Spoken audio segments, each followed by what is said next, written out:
I'm sure you've heard the news that Pablo Torre dropped on us.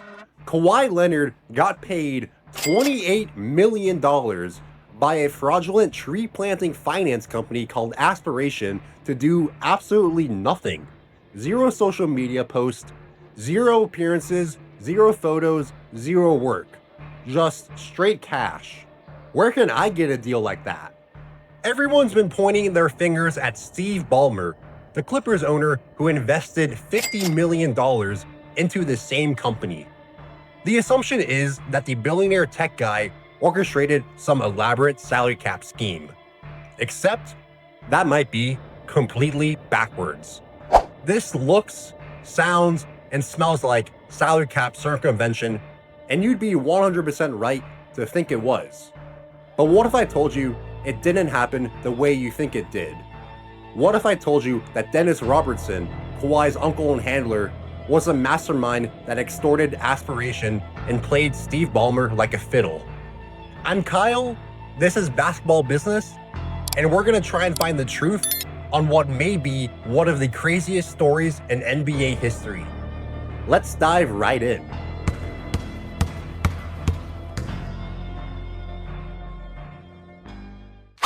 In cases like these, it's important you have your facts straight and you're acting like an unbiased member of a jury. With that being said, let's lay out the timeline. In September 2021, the LA Clippers announced this massive partnership with a climate finance company called Aspiration. $300 million over 23 years to make their new arena carbon neutral. Aspiration gets naming rights, access to sponsorship opportunities, the whole 9 yards. Steve Ballmer is sitting there thinking he's found the perfect partner. This ESG company that makes him look good, helps with his climate goals, and gives the Clippers some positive PR. What could possibly go wrong? Fast forward 2 months. In November of 2021, Kawhi Leonard and his uncle Dennis quietly register an LLC called KL2 Aspire. Notice that name. It's literally designed to take money from Aspiration. They're not even trying to hide it. Then, in April 2022, boom, the $28 million endorsement deal is agreed to. That's more than what Leonardo DiCaprio, Drake, and Robert Downey Jr. were getting combined from Aspiration. For a guy who's famously private, barely speaks to the media, and has never promoted anything in his life, why would Aspiration give Kawhi $28 million? Here's where Uncle Dennis enters the picture. My theory is that Kawhi's handler saw this Clippers Aspiration deal and realized he had leverage. Massive leverage. Work with me here for a second and think about it from his perspective. Aspiration just committed $300 million to the Clippers. Their entire arena deal, their sustainability narrative, their corporate partnerships, it all revolves around the Clippers being contenders and successful. The more they win on the court, the more money Aspiration makes from their investment off the court. But what happens if Clippers star Kawhi Leonard suddenly decides he's unhappy in LA? What if he demands a trade? That contract has a termination clause that specifically states if Kawhi stops being a Clipper for any reason, trade, retirement, whatever, the deal ends immediately. So Uncle Dennis picks up the phone and makes some calls. Maybe he reached out to Aspiration directly, maybe he had an intermediary with the Clippers that connected him, but the message is clear. Pay us $28 million or Kawhi leaves LA. And if we bounce, your $300 million deal with the Clippers becomes worthless. That is a financial gun to the head if I've ever seen one. Look at what Aspiration was paying other celebrities for their endorsement. Oh, and they were also getting something in return. Robert Downey Jr. cut commercials. Leonardo DiCaprio sat on their advisory board. They even had Doc Rivers doing meet and greets. Doc Rivers. Kawhi Leonard was paid more than all of them combined, just chilling and doing literally nothing. Zero posts, zero appearances, zero mentions of the company ever. That's not a marketing deal. That's a straight up shakedown. And the employees Pablo Torre and his crew interviewed basically confirmed this. One of them said in a recording released to the public that the deal was designed to circumvent the salary cap, LOL. And that it was a very strong pain point for our marketing team because they couldn't understand why their biggest budget item wasn't delivering any value. However, here's what Pablo Torre didn't find out. Who was directing traffic for this whole operation? This is the person the NBA is going to pin it all on when they levy their punishment. And I think they already have their target in their crosshairs. This wouldn't be the first time Uncle Dennis allegedly asked for the impossible. Back in 2019, Sam Amick of The Athletic reported that Dennis had demanded everything from private jets to partial team ownership during Kawhi's free agency bonanza. Request so outrageous that multiple teams were left speechless and told him to f off. I'm here with Fun Guy. What's tomorrow? Fun Guy, what's up, baby? What it do, baby? Yeah, you already know. This is yeah. Here's the key difference. Those demands were made to the teams directly. Billion owners could say no. But with Aspiration, Uncle Dennis found a much softer target. A fraudulent company desperate to maintain their biggest corporate partnership. The argument Steve Ballmer keeps saying is that he was just a passive investor who got defrauded. He's doing the, oh, woe is me, I'm just a poor humble billionaire that got scammed as his defense. And you know what? He might be telling the truth.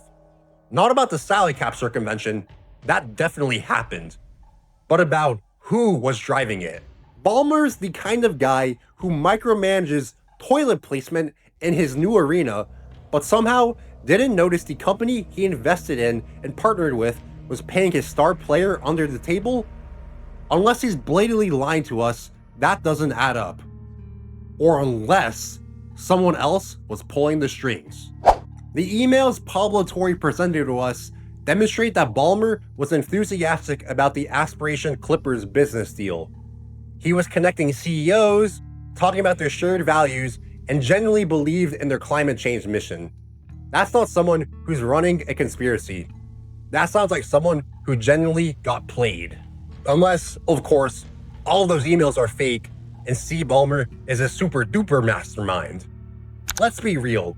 If you're Steve Ballmer and you want to pay Kawhi under the table, you don't need some sketchy tree company. You've got 100 different ways to funnel money that don't involve fraudulent startups run by Harvard grads. The argument that Steve Ballmer was not the proverbial Chris Paul running point on this scheme makes sense to me if Uncle Dennis was the real mastermind. I promise I'm not getting paid by Steve Ballmer to say all of this. Although, if he wants to slide me a cool $28 million to be his propaganda chief, I'm all for it. When Aspiration started going bankrupt in 2022, guess what their top priority was? Making sure Kawhi Leonard got paid. Drake, Leonardo DiCaprio, Iron Man, all those business obligations can wait. They made sure Boardman got paid. Why? Because in this theory, Uncle Dennis was calling and Uncle Dennis demanded payment. It was priority one, like it was something that had to be done, and it was crucial to our relationships with Ballmer and the Clippers. Translation, pay us or lose your $300 million deal.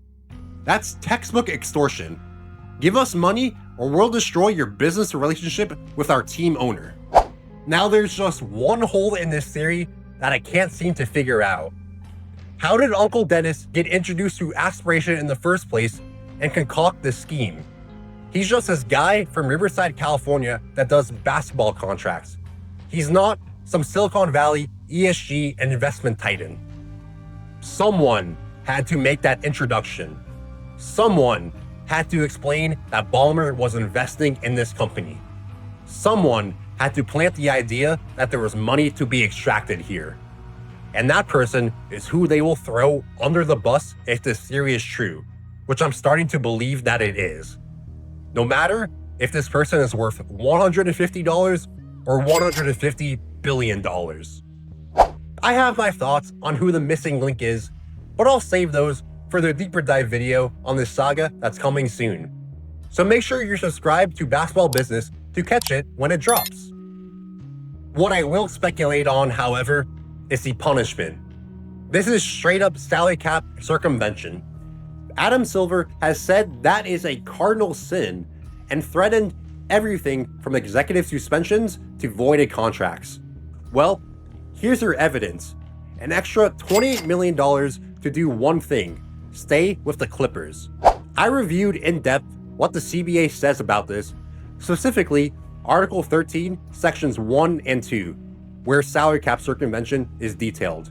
This is a textbook Article 13, Section 2 violation of the CBA, the most severe form of cap circumvention. The penalties are supposed to be severe, up to $7.5 million in fines, voided contracts, and forfeited draft picks. But they probably won't do too much. Ballmer is too valuable to the league. He replaced Donald Sterling, he brings credibility to the other LA team, and he's the richest owner in all of sports. He could buy the entire NBA if he wanted to.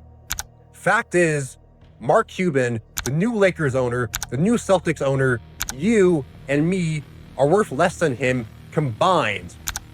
Plus, the Clippers haven't actually won anything with this alleged advantage. What are they gonna do? Take away their one Western Conference Finals appearance? The realistic punishment for this theory? Probably a fine, maybe 1 or 2 draft picks. A slap on the wrist disguised as accountability.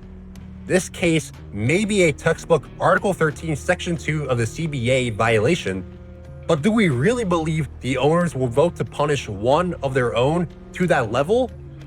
I bet the NBA will put in stronger player sponsorship guidelines in the next CBA, if not sooner, to save face. And it's definitely goodbye to Uncle Dennis permanently. We have caught and compromised to a permanent end Osama bin Laden. If my theory is correct, Uncle Dennis pulled off the greatest heist in basketball history, outside of the KG Nets trade, obviously.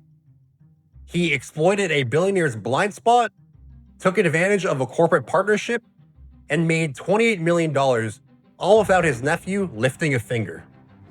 The brilliance of it is that everyone is blaming Steve Ballmer. The tech billionaire makes a perfect villain. He's rich, he's arrogant, he's trying to buy championships, and he actually got into hot water with a similar situation with DeAndre Jordan 10 years ago. Nobody suspects the quiet uncle from Riverside who's just looking out for his family is the true mastermind behind all of this. If this is what actually happened, Uncle Dennis did way more than circumvent the salary cap. He played everyone.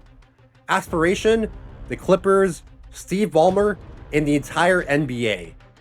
And he almost got away for it if it wasn't for the meddling kid that is Pablo Torre. The only mistake? Trusting a shady company run by some Harvard bros that couldn't resist putting everything in writing.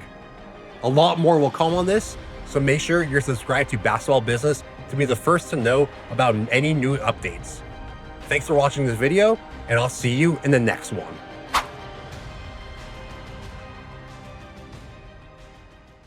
Help me, Mahmoud! Ugh, dat manik lak ben yon clip.